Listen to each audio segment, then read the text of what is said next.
Master bedroom, এটা আমাদের honourable sir এবং ম্যামের মাস্টার বেড।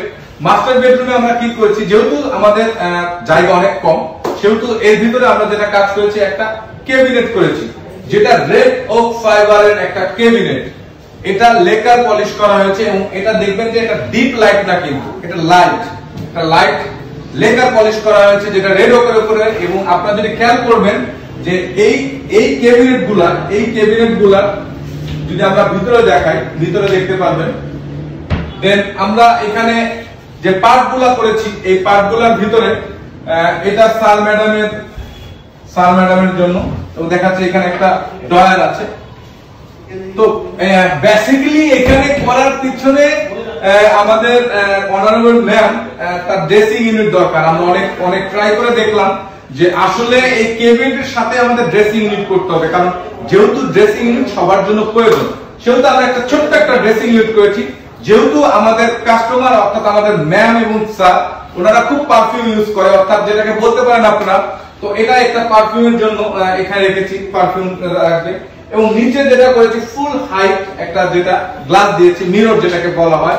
দেন এর উপরে স্টোরেজ করেছি এবং উপরে আমরা সিলিং করেছি। এই পাশে যদি তুমি সিলিং দেখো, সিলিংটা আসলে এটাও এখানেও ড্রপ সিলিং করেছি এবং একটা লুবার একটা কার্ভ আছে, যেহেতু আমাদের ম্যামের নামের প্রথম অক্ষর এস, সেই সুবাদে এটা করা। দেন এদিকে একটা টিভি ক্যাবিনেট করেছি, যেহেতু টিভি ক্যাবিনেট ডোকো এবং এটা একটা জানালার পাশে ধুলার জন্য এটা আমরা আসলে মোল্ডিং করতে বাধ্য হয়েছি। তো এরপরে ইনশাআল্লাহ আশা করছি এটা ফুল দেখাতে পারবো। তো thank you so much. Pause. This is the girls bedroom, আমাদের অনারেবল স্যারের একমাত্র মেয়ে, তার রুম এটা। এই রুমে আমরা যেটা করেছি সেটা হলো একটা রিডিং টেবিল। যদি আপনারা দেখেন ছোট্ট একটা রিডিং টেবিল, যেহেতু এটা এই বেডটার সাইজ যেটা আছে 11-12, তো এর মাঝে আমাদের অনেকগুলা ডিমান্ড ছিল স্যারদের। ডিমান্ড গুলার মাঝে ছিল একটা ড্রেসিং ইউনিট লাগবে, যেহেতু গার্লস একটা ড্রেসিং লাগবে, এরপরে লাগবে একটা ক্যাবিনেট তো অবশ্যই প্রয়োজনীয়। দেন এরপরে লাগবে রিডিং টেবিল, যেহেতু সে পড়াশোনা করে। তো এর জন্য আমাদের এখানে অনেক মেধা খাটাতে হয়েছে।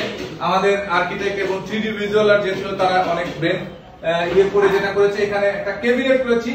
এই ক্যাবিনেটের যেটা কম্বিনেশন ছিল সেটা হলো ডোকো এবং লেকার। আপনারা যদি খেয়াল করবেন যে এটা হলো ডোকোর পার্ট, ডোকো করেছি এটা, এবং দেন এখানে লেকার করেছি, উপরে লেকার করেছি। যেটা স্টোরেজ, এটা যদি আমরা ওপেন করে দেখাই,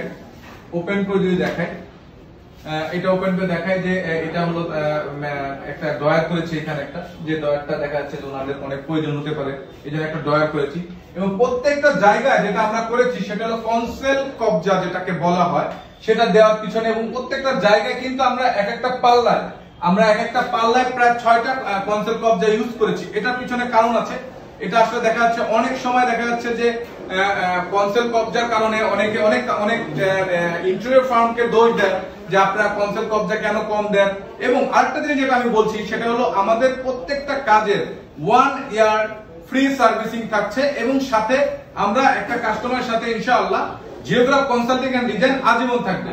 তো দেন এরপরে রিডিং টেবিল, যেহেতু নিডস পড়াশোনার জন্য রিডিং টেবিল লাগবে, সেটা একটা ছোট্ট একটা রিডিং টেবিল করেছি।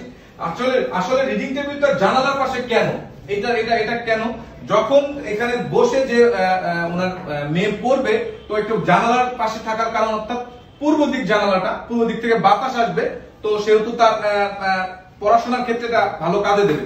দেন এর পাশে যেটা আমরা করেছি একটা ড্রেসিং টেবিল যেটাকে বলা হয়, ড্রেসিং টেবিলটা করেছি।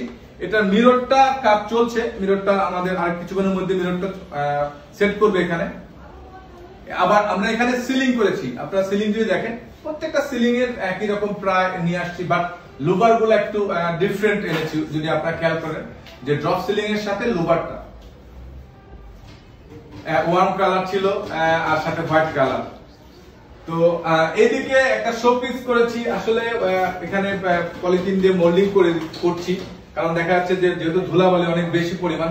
তো thank you so much. Pause.